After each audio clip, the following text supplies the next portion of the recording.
Et nous sommes en direct avec Irina Vereshchuk, vice-première ministre d'Ukraine. Merci beaucoup d'être avec nous en direct ce matin et de nous accorder une interview.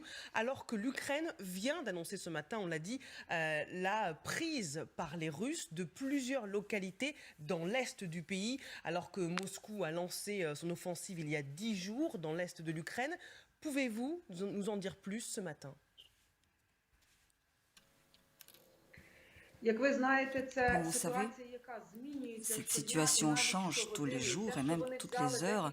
Le fait qu'ils aient pris quelques localités ne signifie pas du tout qu'ils dominent sur le champ de bataille. Cela veut dire seulement que les armes que nous attendons depuis si longtemps de la part des pays de l'OTAN et qui nous ont été promises hier lors de la rencontre de Ramstein, ces armes doivent venir au plus vite. Donc, selon vous, ce matin, ce qu'annonce Kiev n'est pas significatif, cette avancée n'est pas significative. Quel bilan faites-vous, 10 jours après le début de cette offensive, de la situation militaire dans l'est du pays ?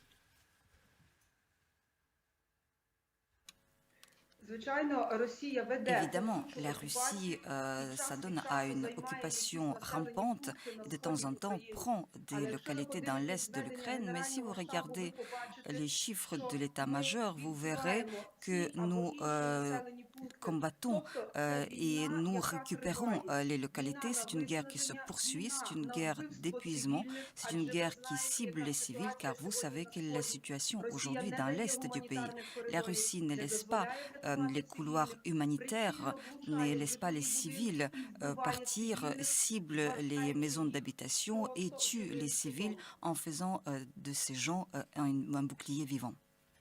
Pensez-vous avoir les moyens de faire reculer l'armée russe à l'est, malgré le fait qu'ils aient obtenu des localités à l'est du pays? On sait qu'hier, les États-Unis avaient émis la possibilité que l'Ukraine, que votre pays, gagne cette guerre grâce notamment au renforcement de l'équipement militaire. Absolument. Je ne doute pas une seconde du fait que nous ayons la possibilité de gagner. Mais le soutien militaire doit être rapide, immédiat. Nous avons besoin des armes ici et maintenant, pas le 10 mai, pas le 20 mai, mais maintenant, dans les jours qui viennent, afin d'avoir la possibilité de contenir l'ennemi et d'aller à l'offensive. Madame la vice-première ministre, comment est-ce que la ligne de front à l'Est est en train d'évoluer ?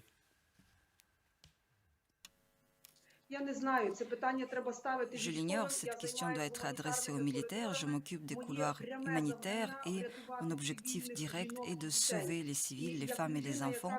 En tant que personne responsable de sauvetage des civils, je dis que les Russes utilisent les civils dans l'Est afin de contraindre nos militaires et de les empêcher de bombarder, sachant que dans ces bombardements, nos femmes et nos enfants risquent de mourir. C'est la tactique des Russes de se cacher derrière les femmes et les enfants dans l'Est. C'est comme ça que ça se passe à Mariupol, dans la région de Luhansk. Nous voyons tous les jours les rapports qui disent que la Russie se cache derrière les civils dans l'Est. Alors, je vais être un peu plus précis dans les régions de Kharkiv et d'Izium. Quelle est la situation humanitaire ce matin ? La situation humanitaire est critique. Nous ne pouvons pas ouvrir un couloir humanitaire dans ces localités. Les chargements humanitaires n'arrivent pas à y parvenir, sans parler même de l'évacuation. Et à l'évidence, nous devons comprendre que si les couloirs humanitaires ne sont pas ouverts, les gens n'auront pas de quoi manger. Les gens vont mourir des bombardements sans avoir la possibilité de quitter ces localités. Ce qui se passe à la frontière de votre pays, en Moldavie, inquiète. Une série d'explosions a eu lieu en Transnistrie, cette région séparatiste pro-russe. La présidente moldave a annoncé un renforcement de la sécurité de son pays.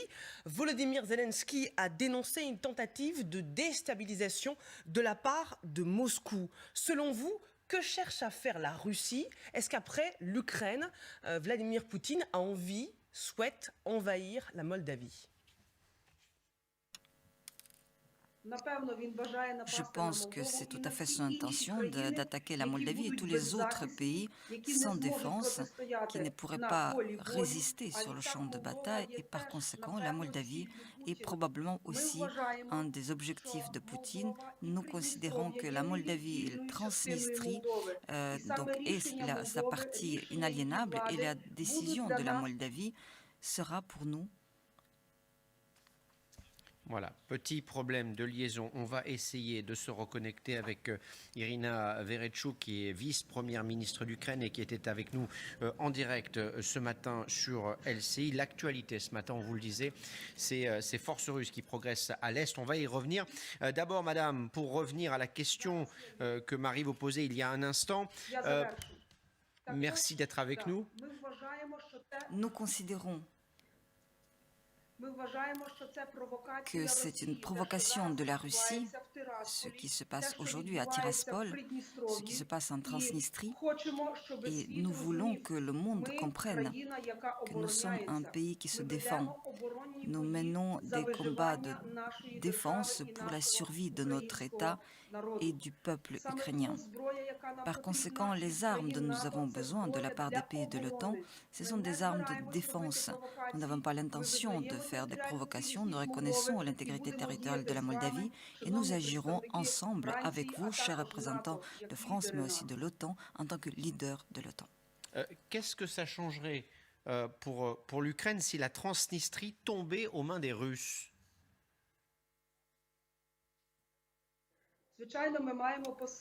Nous devons bien évidemment renforcer nos frontières. Nous comprenons parfaitement leurs desseins. Ils veulent faire une mobilisation en Transnistrie, mobiliser les vieux et les jeunes pour ne pas déclarer la mobilisation en Russie. Mais vous comprenez que ces idées sont particulièrement claires et ils ne vont pas l'emporter. La Russie va perdre aussi bien en Ukraine qu'en Moldavie et dans tout autre État où elle a commencé une agression absolument illégale et infondée. Irina Vereshchuk, ce matin, la Russie met ses menaces à exécution et coupe le gaz à la Pologne et à la Bulgarie. Le géant pétrolier Gazprom suspend ses livraisons dès ce matin. Selon vous, est-ce une vengeance de la part de Vladimir Poutine contre deux pays de l'OTAN qui vous ont apporté leur soutien et à l'heure où l'Occident a renforcé son aide militaire à l'Ukraine ? Je pense que le Kremlin, une nouvelle fois, a sous-estimé les réalités du XXIe siècle et ceux qui lui apportent les informations et les rapports analytiques, de nouveau, ont induit en erreur leur guide, car la Pologne, depuis longtemps déjà, était prête à ce genre de provocation et comme nous le voyons, elle était prête et elle a des réponses même à apporter à ce comportement de la Russie. Ce qui prouve une nouvelle fois que ce genre de comportement de la Russie prouve que le gaz est une arme politique et aujourd'hui, personne n'aura de questions à se poser sur le fait que l'embargo est une sanction nécessaire pour arrêter le chantage et les provocations de la Russie en Europe. Vladimir Poutine a reçu hier le secrétaire général de l'ONU. Qu'est-ce que vous attendez, vous, ce matin, de la communauté internationale, de l'ONU, dans le cadre de la guerre en cours en Ukraine ?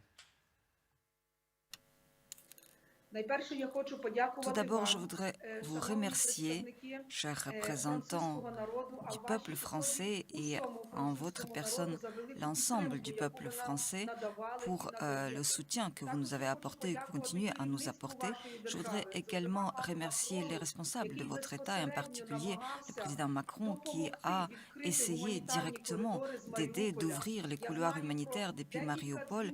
Je sais qu'il y a eu plusieurs appels téléphoniques passés à Poutine pour que les gens puissent être sauvés. Et je vous en remercie infiniment.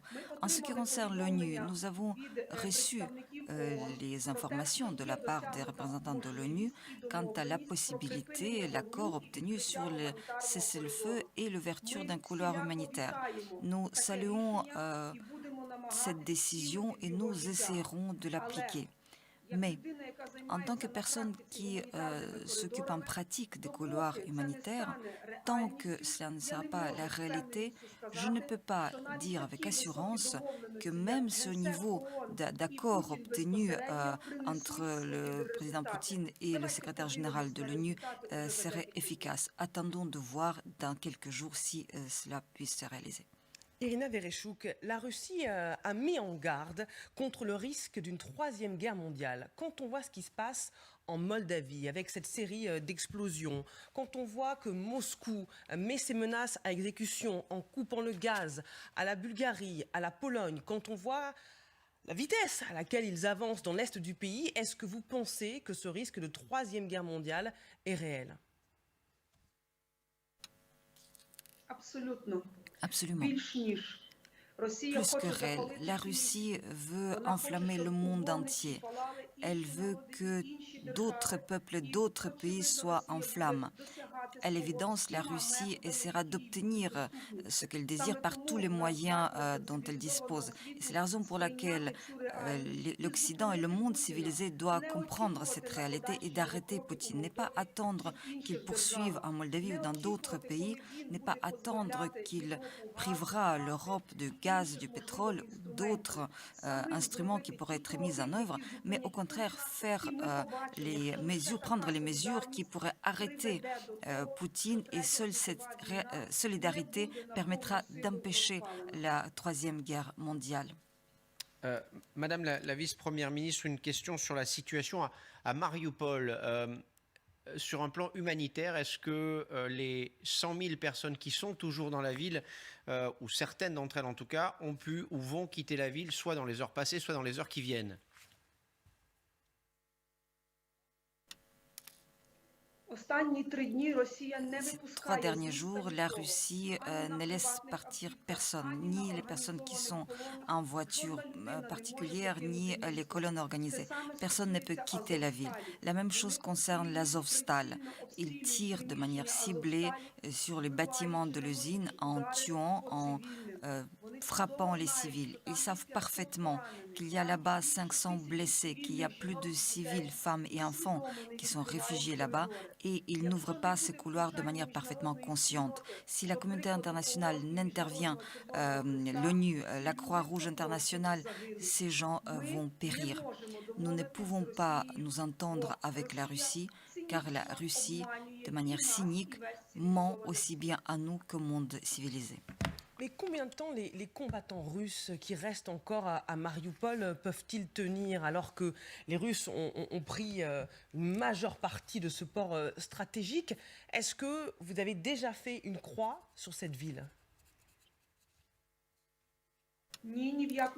En aucun cas. Nous allons nous battre et encore nous battre tant que le couloir ne soit mis en place.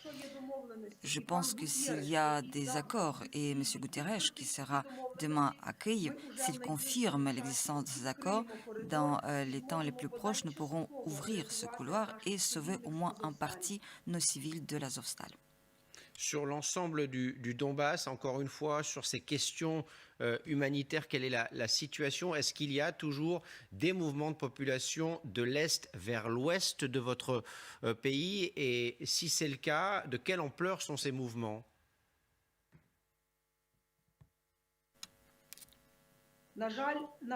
Malheureusement, dans la région de Luhansk et de Donetsk, les couloirs humanitaires ne fonctionnent pas. L'évacuation se fait sous les tirs ciblés de l'ennemi. Les gens se sauvent comme ils peuvent, mais il ne s'agit que des dizaines, peut-être des centaines de personnes, mais sûrement pas des milliers. Je vois des informations venant de la région de Luhansk lorsque l'ennemi tire de manière ciblée les quartiers d'habitation, justement là où il y a des abris. Il sait où les gens se cachent et il essaye de tuer le plus de civils, ne les laissant pas survivre et se sauver. Merci beaucoup, Irina Vereshchuk, vice-première ministre d'Ukraine, de nous avoir accordé cette interview, de nous avoir accordé de votre précieux temps. Et merci beaucoup à Irina Bonin qui a assuré la traduction en direct sur LCI. Merci.